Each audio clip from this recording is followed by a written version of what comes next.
Okay, got it. So we are being recorded now. Thank you. I'm glad I remembered that. I almost forgot. So Brittany had mentioned when we first started that when she's doing some of these readings and looking at the assignment, she's thinking about her sisters. And that's awesome because her sisters are the ages of the developmental phases that we're talking about right now. And what better way to understand than to think of these real life examples. I will tell you, when I was in college, when I was an undergrad, I was so lost as to what major I wanted to be. I mean, I think I must have changed my major 6 times before I got to psychology. And the thing about the psychology course that I loved was how I could relate to it. Everything that they were talking about, I felt like I knew and I understood and I connected to. So my urge for all of you as you're doing the readings, think about the kids in your life, think about the family members that are at that phase in their life, and it helps you understand them better. It helps you understand where you are in your life. Brittany and Adrian, you guys are both at a phase of identity development right now. You're discovering who you are and what you want, and you're exploring, and you're trying to, when we get to that chapter, you're going to be completely in your own head and thinking about yourself. You are. I know you will, because I remember doing the same thing when I was at your age, doing the same type of a course.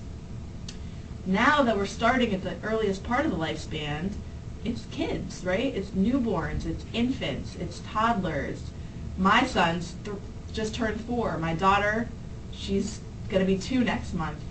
Constantly thinking of these examples of what they do and how it's related to these concepts.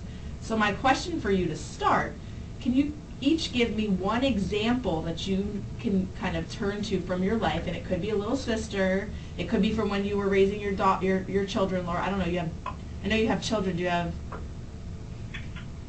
how many? Yeah, you said you have kids, right? Yeah, kids. So, I have 11. Whoa. Okay. Well, there you go. You got lots of examples you can pull from. She's got 11 kids. So think back on that. Think back on them growing up and being this age. Adrian, you have lots of little siblings and cousins too. So think back on those. Yeah. Try to think of one example that you can use from something you noticed in either your sibling or your child or a cousin or a friend of a family or whoever that you can think back on and connect it to a concept that they talked about in the text this week. And it could be from the newborn phase, from chapters 3, when they're babies to infancy, or it could be from chapter 4, where they're a little bit older, preschool age. So I want to kind of just get you guys thinking and talking about how you're interrelating these concepts from the text to your life, or the people in your life. Let's start with Laura, because you're on top. I'm going to go down where you are on my screen. Okay, I thought the video that you put up was really good. The one where the 2 babies were talking back and forth, kind of like babbling back and forth, and kind of like learning to take turns, and the pre-language development that was really cool. The one would babble, the other one would listen, and then babble back. And I think I found with my kids that I always said, I'm not going to talk baby talk to my kids, but I think we just do. And I think they're learning a lot more than baby talk. They're learning to look at you, to stop when you stop, and they take a turn, and they're turn taking. So, yeah, I thought that was really cool. Good, very good example. I love it. And that just clicked something in my brain just from last night. Every night I read the kids a book before bed. Well, last night, Kalina, the almost 2-year-old, decided she was going to read to Mommy. And that whole learning concept of speaking and the rules of language and how we talk to each other and we take turns, same goes for reading. I mean, she's not even 2, and she's like looking at the book, looking at me to make sure I'm looking at her, pointing to the pictures, babbling on. I don't know what she's talking about, but she sure does know. All of those are learned, modeled behaviors that we see and that we're teaching without even knowing that we're teachers. We are. Brittany, your turn. You're up. What do you think?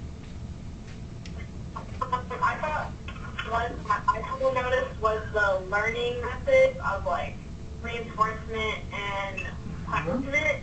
And it kind of reminds me how my parents taught me to do things, and then how I'm trying to teach my siblings how to do things. And it's like the best ways to do it, and the most effective, and like healthiest. Yeah, good concepts, and I think that's something that parents struggle with too, finding that balance. For my family, it's really hard because I tend to be like the enforcer, and then my husband is all soft.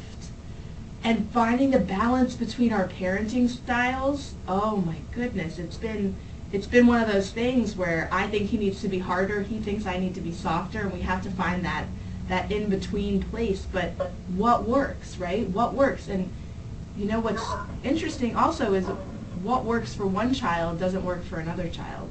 So, Yeah. you know, you have to find their personality type, you have to think about their temperament, you got to think about what type of a learner they are and how they interact with the world, and utilize that in your parenting style as well. So, very good. And in your opinion, what is effective when you talk about reinforcement versus punishment? What are your thoughts? What do you think works better? I think the more positive. I like more positive. And I think, like, even my grandma, she raised her kids and her grandkids, so I think she had to switch up her parenting style. Uh-huh. And then, There's a generational difference there, right? Yeah. Yeah, that's got to be interesting for her. More, went away from punishment, more like, if you do this, you can get this, and, or take away, give and take away. Mhm. Was that? Yeah. Oh, Laura, what do you think? Do you see some generational differences with 11 kids? I'm sure that's like a wide range of ages. I think, like with my oldest one, I had a lot of ideals and was probably more strict with the older ones. Mm-hmm. And now my older ones will say, gosh, we could never get away with that. You let the kids get away with everything. The younger ones, and my youngest is 9, so I hear, oh, he gets away with everything. And I said, no, I just let it go. That's my biggest, it's fine, don't worry about it. Yeah. I'm thinking of Brittany, of your grandma, and the difference of just technology. From comparison, like how she would raise, this new generation of grandchildren, it's wow, the technology that those kids are utilizing in comparison to what she was doing when she was raising her own. I can only imagine what that looks like for her. Yeah. What about you, Adrian? What's one example that you can pull? Right now, I have a 1.5-year-old niece that's living with us. Mm-hmm. And she's doing a lot of copying, and when we play a video and she's far away and then there's a noise, she'll kind of copy the noise that a person is making, and like the operant conditioning, like I read it when she knows that it's not good, she won't do it more, or if it's good, she'll try and do it more. Right. And it's important to reinforce those things, like Brittany's saying, to reinforce the positive behaviors instead of paying too much attention to the negative ones. And that's a big place where parenting can go way in the wrong direction, because you don't realize that punishment, that negative attention, some kids are just aching for attention. And if you're constantly giving attention for all the bad things they're doing, you're actually reinforcing that negative behavior. You're reinforcing what you don't want. So that's one thing that I've kind of always, and it's hard. It's hard being a parent. It's hard to ignore the negative, because sometimes they're negatives that are just like, they know what button to push. They know how to grind your gears, and you have to find that balance as a parent and understand what to pay attention to, what not to pay attention to. There's so many complexities. Parenting is the most difficult job on the planet. It really is. And there's no golden, this is the way to do it. There's no manual for parenting that tells you exactly what to do, because what you're going to see in this course, every human's different. There is no one-size-fits-all way to solve a problem. There's no one-size-fits-all method of doing anything in when it comes to people and humanity. That's just who we are. We're all different. So it just makes it really hard to work in the field of psychology or social work or human services, because you can't just know what to do in every situation. You've got to feel for the person that you're working with, and it's all about building connections with people. Because if you don't know where they're coming from, it's hard to understand them and help them get where they want to go.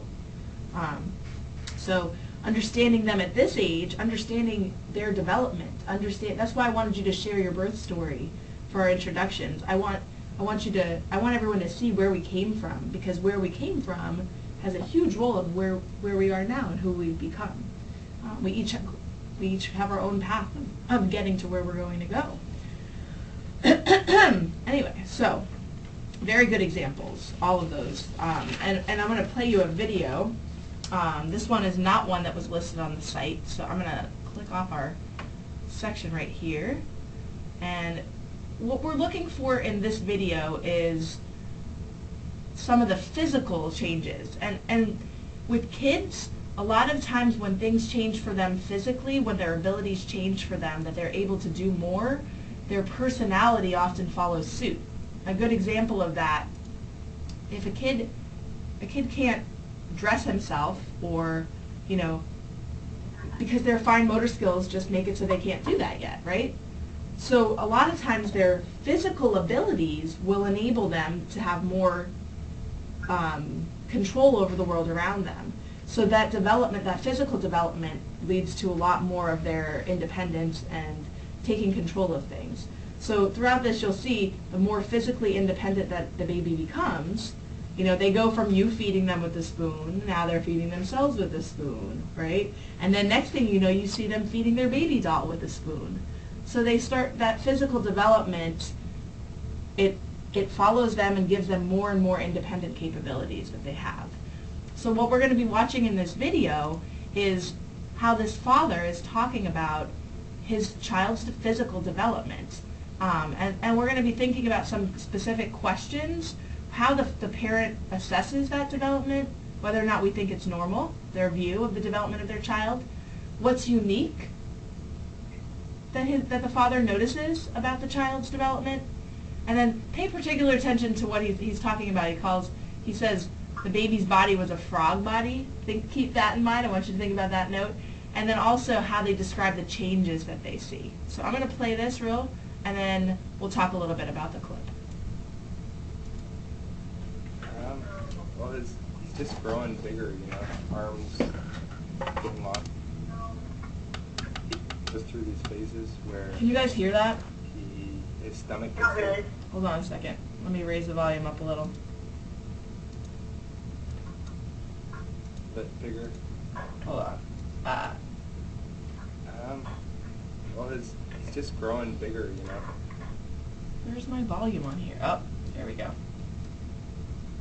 All right, now Arms getting longer, and he kind of goes through these phases where his stomach gets a little bit bigger, and he gets a little bit stouter, and then all of a sudden he just kind of shoots up, and his limbs get a little bit longer, and he's proportioning a little bit more to where his head's not so big in proportion to his body and stuff like that, and he's definitely getting better control.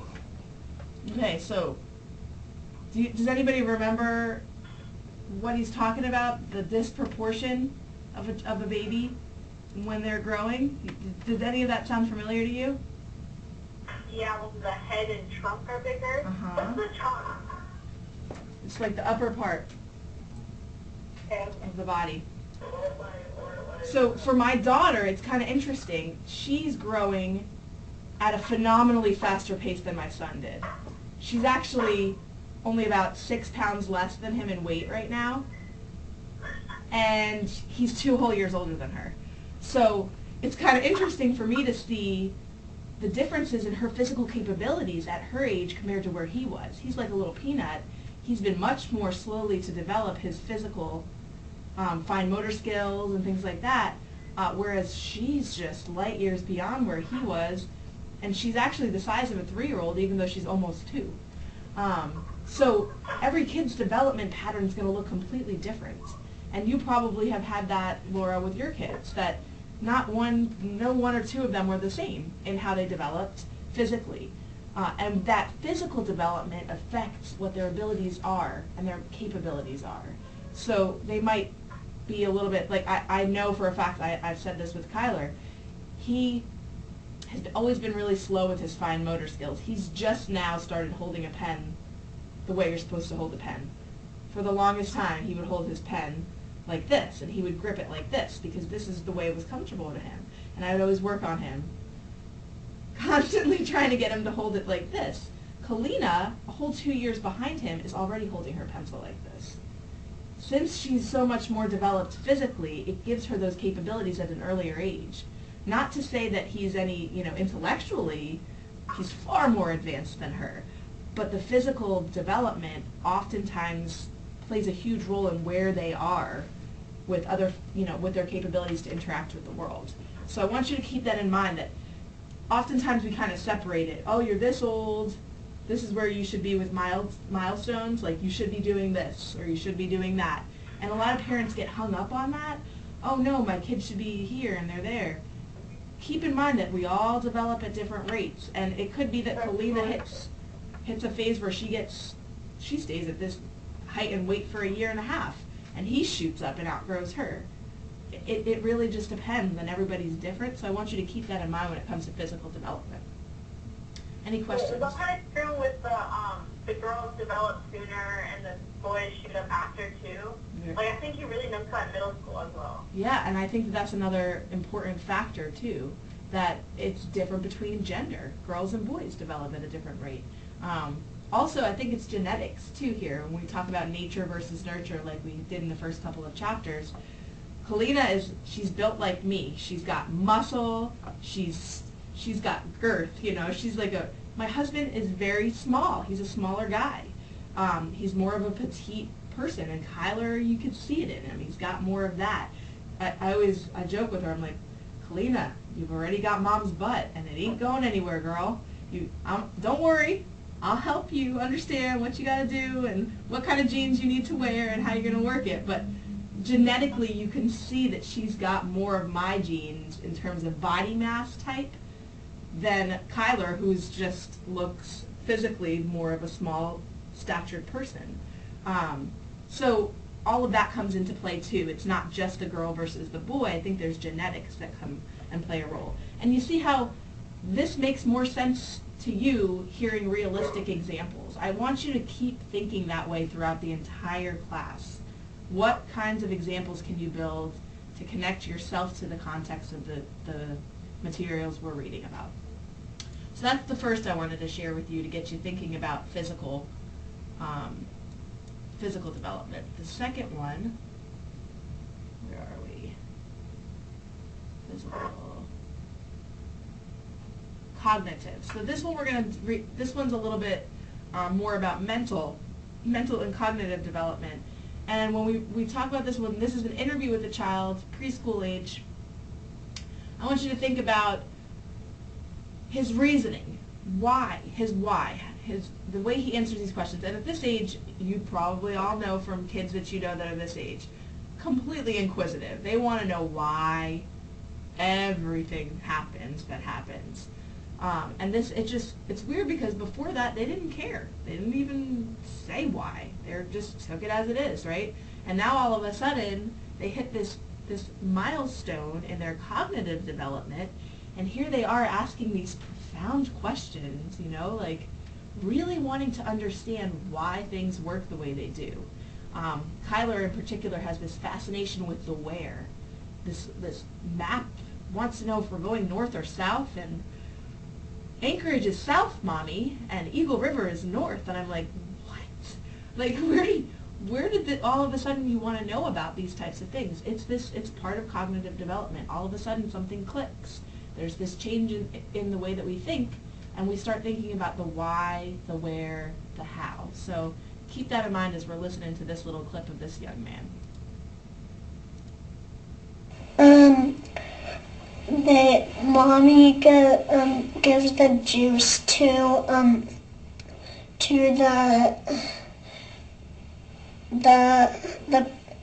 the man and the woman give the juice to the mommy, and then she drinks the juice, and then the juice comes up and touches the egg, and then the egg transforms into a baby. So this is his theory of where do babies come from. Oops, sorry guys. That's his explanation for where do babies come from. What did you notice about the way he's talking? Mom stuttering. Yeah, why do you think that might be?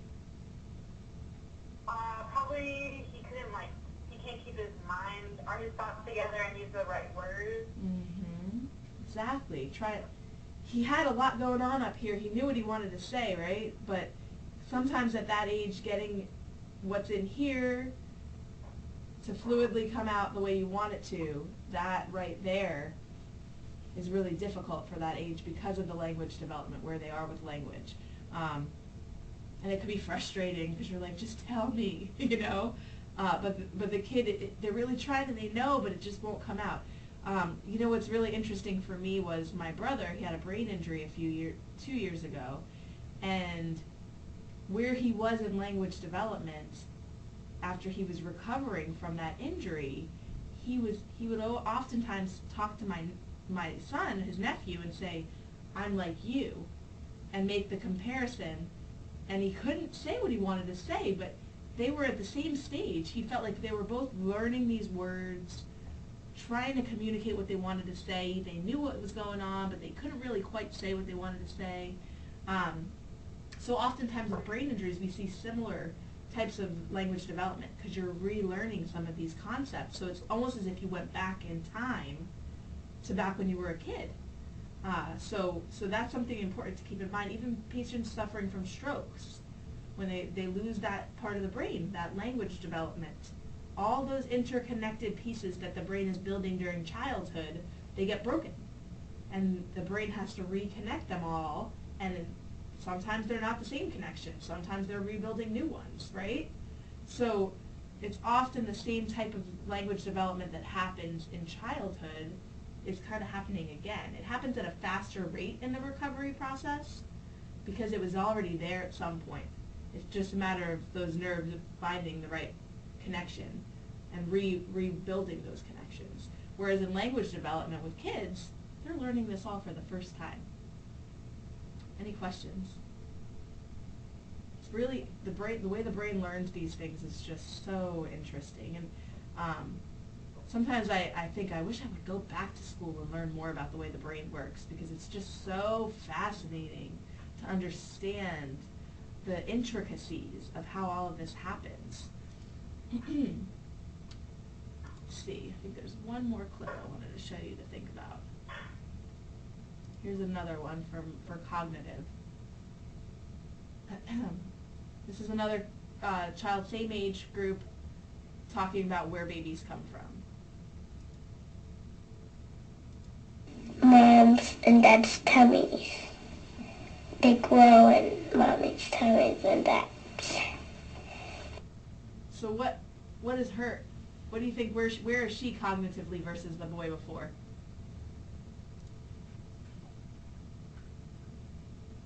What do you think? Adrian, what do you think? Based on her response. She knows where they do come from. Probably because, maybe she's a girl. Maybe because she's a girl. Yeah, that could have something to do with it. Like she took more interest. Maybe her parents talked to her about it a little bit better. Maybe, Oh, yeah. right? Maybe she's been around a woman that's been pregnant and the little boy never was, right? So he had to make up his own theory to understand why, versus her seeing a lady with a big belly and saying, "Oh, mommy, what's that? Why does she have a big belly?" You know? So you got to think about all these different factors. She's able to talk about it, but from a perspective that makes a lot more sense to us. But that's also could be because of her interaction with the world, that she gains more knowledge and understanding because of the way she's communicated. But you can see she also she wasn't struggling as much to say what she wanted to say, right? She was a little further along, and this could be from what Brittany and Adrian said, maybe because girls are a little bit better with language, and they get that at an earlier age. They're able to communicate a lot better than boys. So it could be partially because of biology. Just boys are a little bit slower to develop language than girls. Yeah, very good. All right, let's see.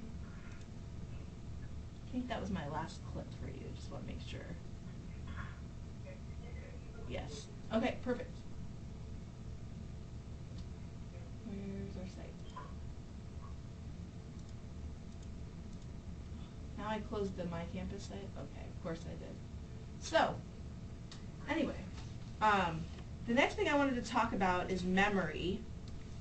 And reason being, we're all at different stages in our lives, but all of us at one point or another have thought about what is the earliest memory that I can remember. Have you all thought about that ever? Did you ever sit back and think? Yeah, and it's interesting to think about because right now you could probably think 5 years back and remember some stuff. You could think 10 years back and remember some stuff. The more you start to think about your earliest memory, you have a different type of memory of these things. And our textbook goes into really good detail about the types of memories we have. We have semantic memories. We have episodic memories, right? We have memories that are kind of like these snapshot memories, that like a flashbulb that we feel like we remember every little detail of. So memory is a really complex topic. And it's one of those things about the brain that fascinates me because it's just incredible the amount of storage capacity we have there and the way that, and we'll see throughout the lifespan how that starts to deteriorate. So I thought it would be good to start off in the beginning of our coursework thinking a little bit about our earliest memories because as we start talking about the lifespan, when we get towards the end of the course, we're going to talk about the loss of those memories, of those earliest memories, right? So let's talk about our earliest memories. What is the earliest memory that you have good recollection of? And whoever wants to start can start. You could just jump in. I can start. Go ahead. I was in Rampart, which is on the Yukon River, and I remember we were outside, and I think it was fall time. I was probably around 2 or 3, and I crawled into a wheelbarrow, or like this barrel with hand grips on the side. So what I was trying to do is I was trying to be like the cartoon where you spin it so fast and you go upside down. But the handles were in the way, and I remember just going back and forth, and then I just like walked out and then went to my dad or something. But I just had like this weird mindset, and I was like problem solving, and it was just kind of funny. Yeah, no, that's a good one, and it's interesting for a couple reasons. I think first because it showed your capabilities at that age. Think about that. You wanted to do it just like you saw in the cartoons, and then you couldn't figure out how to make it work the way it was supposed to work, right? So at that age of 2 or 3, you might have these grand ideas, but you might not be able to pull it all together. Why it stood out to you, I always find fascinating. Why did you remember that? You know, like what about it? It's just very interesting to kind of think about our earliest memories. What about you, Adrian? I remember when I was probably 3 or 4 years old. I was in school yet, so I put on my jacket, had no shirt on under. It was winter, and I put my boots on. I had no pants on, so it was just in my diaper. Probably not in my diaper. Hold on. Yeah, and then my grandma's street is just straight down the road, and I went out. It was in the morning, and my dad was still sleeping. My mom was at work, and I went to her house alone, and I went in, and my grandma was there. I called her Anna, and I just opened the door and was like, "Hi, Anna, I'm here." But I got kind of scared because I was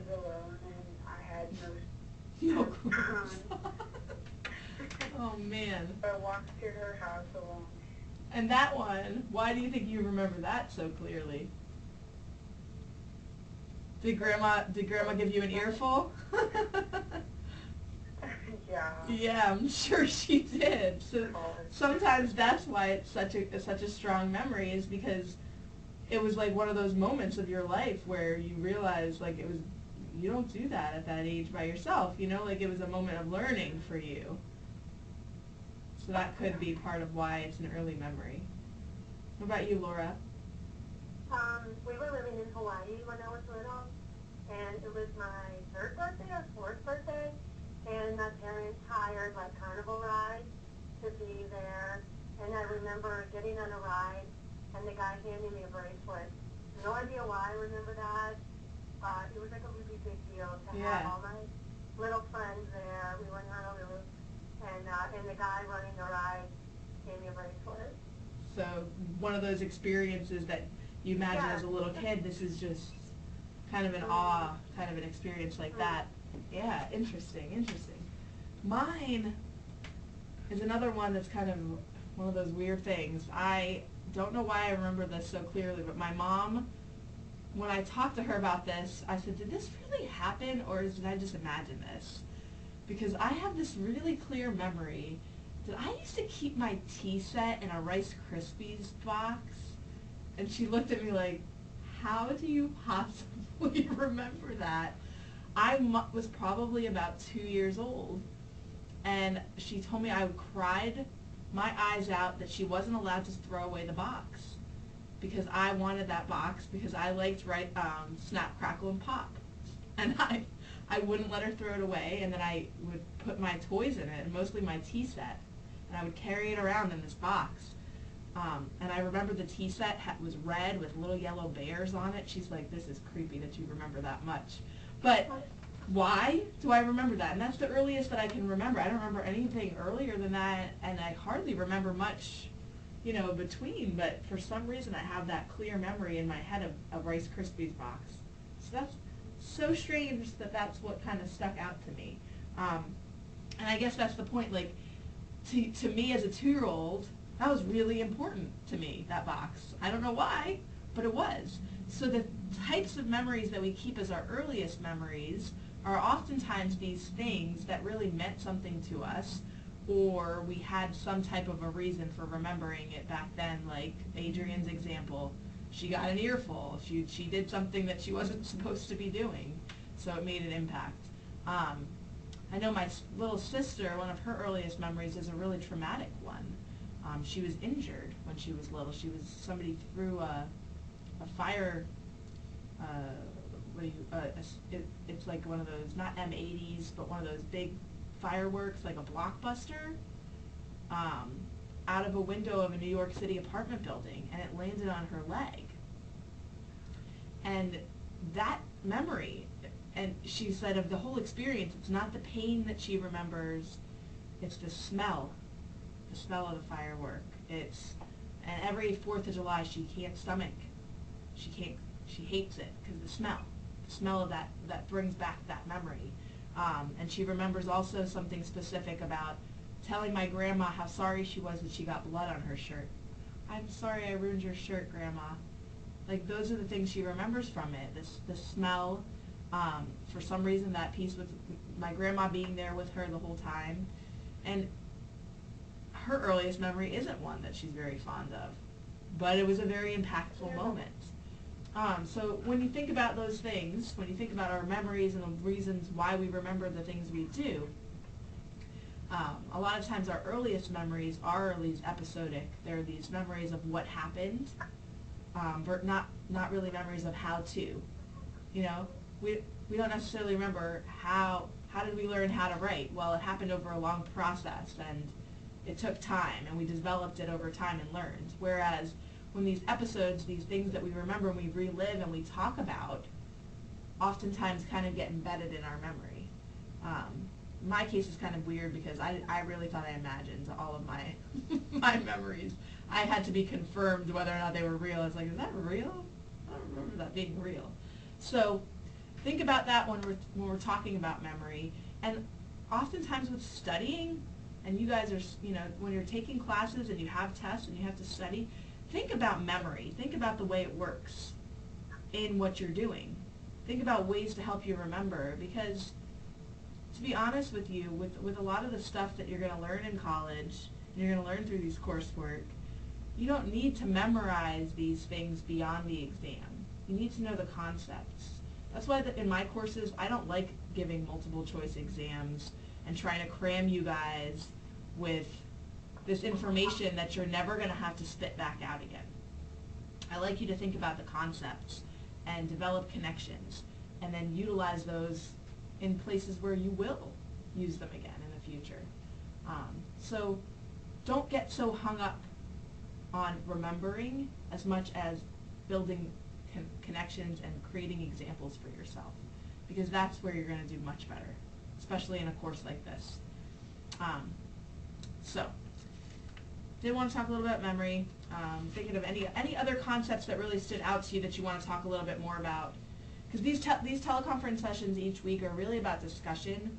They're our chance to make sure we're all understanding everything and communicating, and they're not going to be about me lecturing you.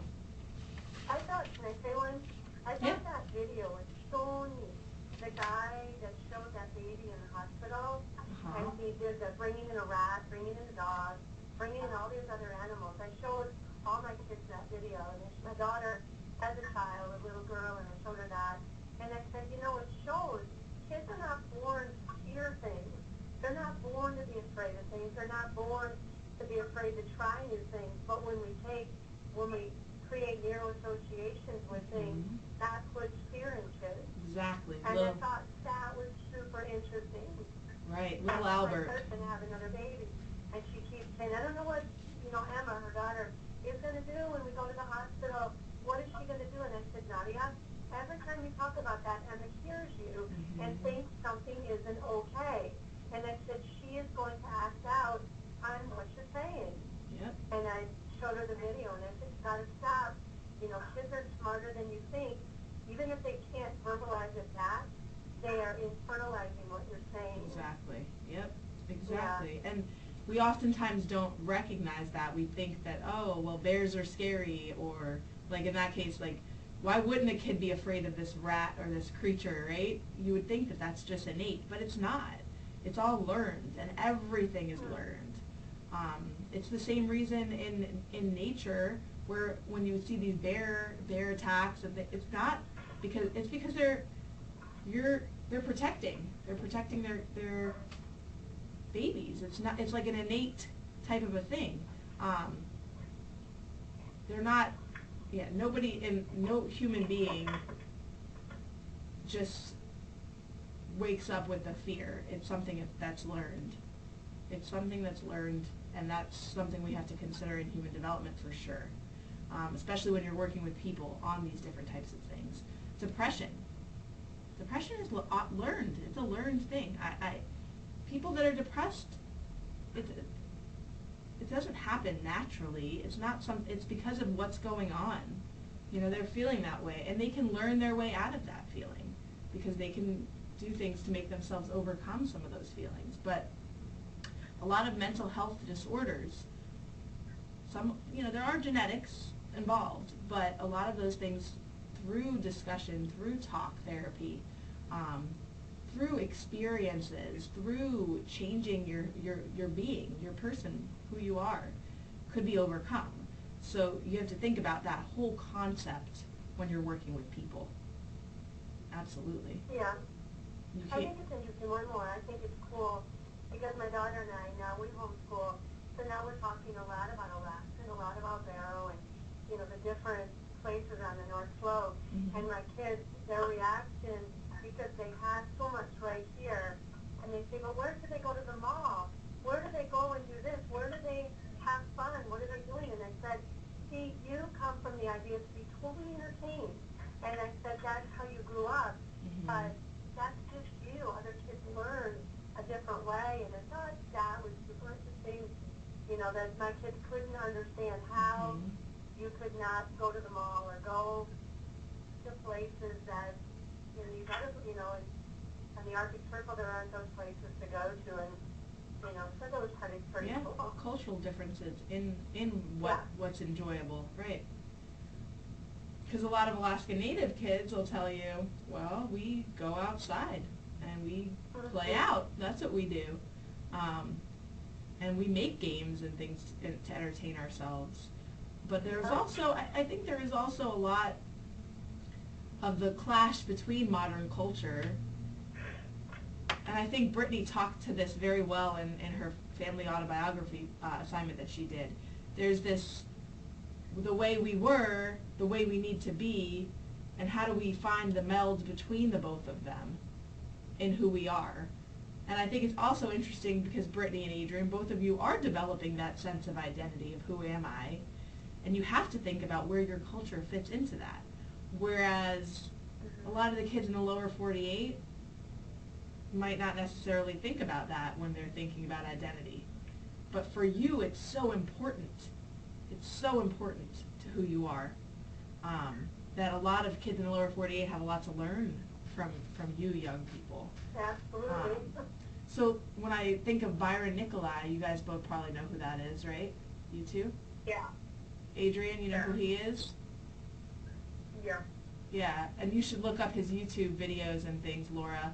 He's a teenager, Yupik teenager, who, he's from Tooksuk Bay, and he literally just shows that he's modern, you know, a kid that's from this time period, this generation, yet he embraces his culture. So he'll be sitting out there with a hoodie on and a baseball cap sideways, dressed like the normal teenager would be dressed, but doing native dancing and singing and drumming. And it's like a beautiful thing because he's showing youth, that age group, that you could still be Western and, you know, be a kid now without losing focus on and appreciation for who we are as a people. So it really is a beautiful thing to see role models like him for the younger generation. And then, like Adrian and Brittany, students that are out there trying to find their way, trying to embrace who am I with my culture versus where do I need to go if I want to help my community and be a professional in the healthcare field, like you both are looking towards. I think that it's a powerful thing. And a lot of our kids in the lower 48, they just don't see things that way. No, they're at all. In the lower, I mean, I would say for here, Mm-hmm. kids don't have any respect, mostly for parents, for grandparents. It's a me generation, and what I'm learning so much is that in Alaska, in the native area, that the elders play such a huge part and are looked at favorably. Mm-hmm. I mean, here, it's not that way. Yeah. Not at all. I know. And I was actually having that talk with my mom a couple nights ago about our great aunt who's in a nursing home, and her own grandchildren don't visit her, and they're only 10 minutes away. And I'm just thinking, you know, and I'm not going to say Alaska Native culture is perfect because I know that there's plenty of elders, and it's kind of unfortunate the way our healthcare system is up here. There's plenty of elders that are stuck down here in Anchorage, and their families out in their villages, and they can't visit them. And they can't be there for them the way they want to be just because of the sheer geography of our state when it comes to healthcare. So that makes it really difficult. But there is a certain sense of value for elders and value for community and culture that I think we can all learn a lot from. And I think it needs to continue to grow. Still got a long way to grow. But people like Brittany and Adrian, they give me hope that we're going in the right direction. Wait, Brittany and Adrian, where are you from? I mean, where are you from? Me? Yeah. I'm from Rampart, Alaska, which is, so I'm in Fairbanks right now, and Rampart's like a 45-minute flight, but it's like a 3-hour drive and 2-hour boat ride down the Yukon River, and it's really remote. And they're like they opened up the school again when it closed when I was like 5 years old. So it's like kind of going through a lot of phases, and I've also noticed that I haven't been there in 2 years because I've been going to, like, last year I went to the Ilisavik camps, and I was going to sport camps, like trying to really build myself up in school and sports. And now I'm going to California, and I kind of really have to focus on work and school. And so I do recognize I'm not able to go there as much, but I do eventually plan on like living there for a time and just kind of like, I'm in all sorts of places right now with the whole identity thing. She's exploring. Wow, that's so cool. Adrian, where are you from? I am from North Alaska. It's 70 miles above the Arctic Circle and 60 miles from Coxview, north. So wait, is that near Barrow? South of Barrow, northwest Alaska. It's Oh, okay. south of Barrow, but Yeah, so if you know where Coxview is, it's 60 miles north. Coxview? Kotzebue. Yeah, Coxview. How do you spell Coxview's that? a little I'll north. write it in the chat box for you. Okay. That's so neat. Is there a lot of people that live there? There's 600 about. Wow, that's so neat. And I think that they're also touching upon something it's something that I really struggle with in what I do in trying to get students from rural communities interested in healthcare careers and then returning to their home communities, because they have the heart, they have the desire, they have the passion. They're going to go out and do this, but the problem is that it's hard for them to find work back in their home communities.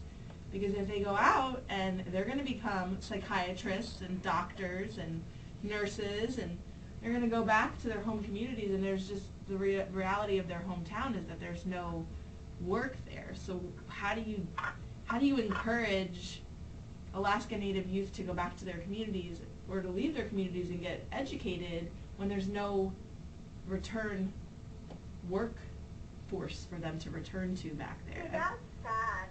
Maine Makes it is hard. this way where I live. I mean, on a much larger scale. But, you know, there's colleges, and when they come out, what's here? Nothing. I mean, in a sense, if you're not in the healthcare field, if you're not a teacher, and if you don't log wood, I mean, Yeah. there really isn't that much out here. Yeah. And it does make it hard. It makes it hard, but I always try to express that as long as they're in Alaska and they're serving Alaskans, I think that that's important, because part of the things I hear from elders and that are at nursing homes and that are dealing with the healthcare system is that we don't want to be taken care of by people that are not our own. So, you know, if they're providing culturally competent care in the state, I think that that's still a value. It's a hard balance, because like Brittany said, she wants to go back, but you know, it makes it hard because those opportunities where they're not there for her, the opportunities she needs. So both Adrian and Brittany went to Mount Edgecombe, which is a boarding school in Sitka, Alaska. So they both lived away from home for that, because they're these students that really care about their education and want to go places and have goals. Wow. So it's a very unique place to live and a very unique situation that you two especially and others like you find yourselves in. But you're doing the right thing. And you know, by the time you're done and ready to go, who knows? You know, you have the whole world at your fingertips. You can create your own clinic out there. And there's plenty for you to work with. You just have to really have the heart, and I know both of you do. And then also a big thing is there's such a stigma around psychology work, because that's what I'm going for right now. They're like, oh, you're not going to make money. Oh, this is going to happen. Like, just this idea, and the pressure is more on, because like I'm going to school in California now, and I'm kind of taking out a decent sized loan my first year. And it's like, am I going to, like, people saying that, like, am I going to pay it off, and then where am I going to work? And then on the other side, like, I'm a corporation, they're like, please do this, please do this. And like, I really want to do that. It's just like, it's so. Well, Well, I'm really excited for a job in Alaska with healthcare, because there's such a big opportunity with like village traveling, village hopping, as they call it, and just making my own. I really am excited to like try to make my own opportunities and working with other people. It just kind of like people get you so caught up with the money aspect, and it's and I know that stigma. I heard the same one And that was 10 years ago when I was an undergrad, and I heard the same exact stigma. And the reality is that you need to do something that's going to be making you happy, because money isn't the answer. Money's not going to make you feel like you're worthwhile and that you're doing good work. Yeah, it's a benefit, and to be honest with you, in the state of Alaska, with the needs that we have in behavioral health care, you will make a good living if you're coming back to Alaska. The other thing we have is the SHARP program. Did you hear about that? No, It's a loan repayment program specifically for people wanting to work in underserved and rural communities in our state, and it pays back your loans. It's a commitment that you sign up for, and they pay back your loans. And it's one of the only programs that is loan repayment in the entire nation that also accepts students that are social workers, behavioral health clinicians, that are practicing in behavioral health. Most of the time, these types of programs are focused on nurses, doctors, dentists, like the norm of the healthcare professions. But in Alaska, we go by what our needs are, and we have huge needs in behavioral health. So that is actually part of what's available for and eligible for loan repayment. So, and I will always be here to help you through these different pieces of the puzzle that come to play. Don't let anybody's negative stigma about the pay of the behavioral health professions turn you away, because people don't get in it for the pay. That's not why we do what we do. That's just not the reality. I thought at the University of Maine, where I live, near me, all Native Americans go 100% free. There's zero cost. And I know we live by the Passamaquoddy Indians, the Penobscot, and if you're Native American, even a quarter, your college tuition is 100% paid for. Your room is paid for, your food's paid for. Wow. So I thought that was that way everywhere. No. Really? It's not like that everywhere. It's 100% I mean, paid. Brittany has some funds that she could apply for, Adrian.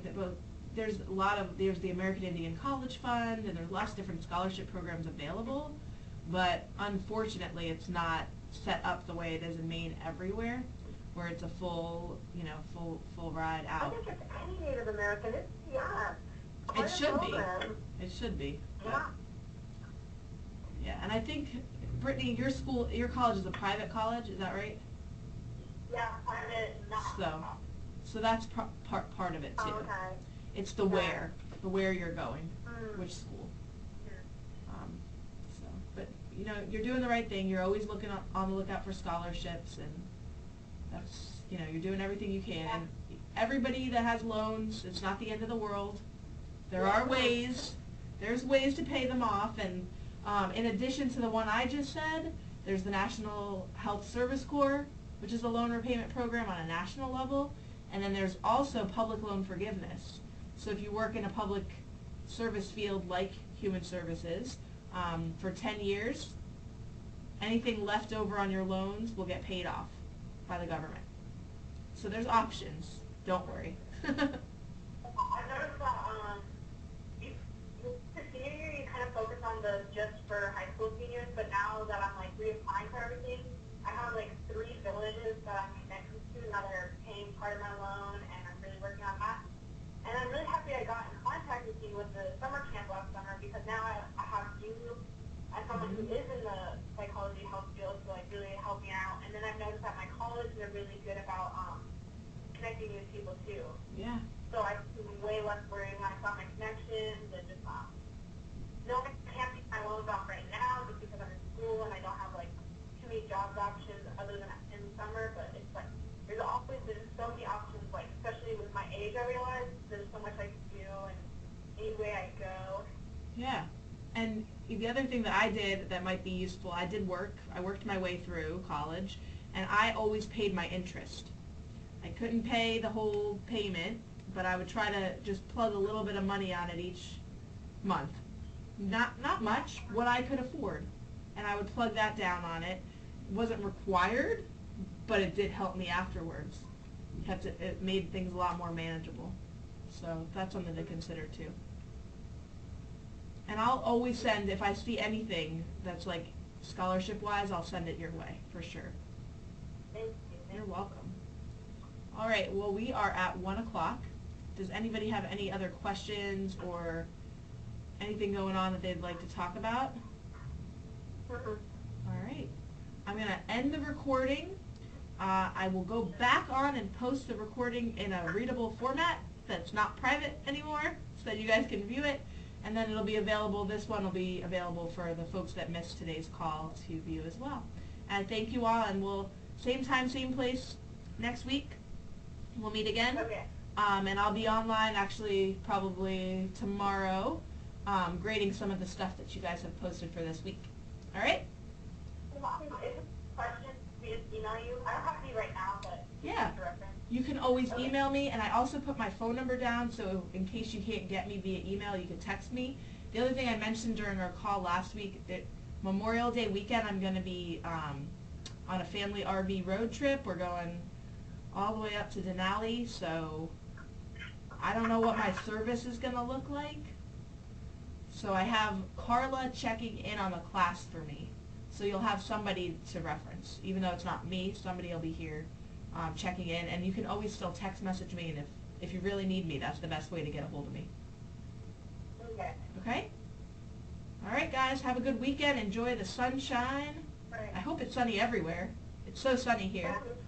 Okay, bye. Bye. Bye.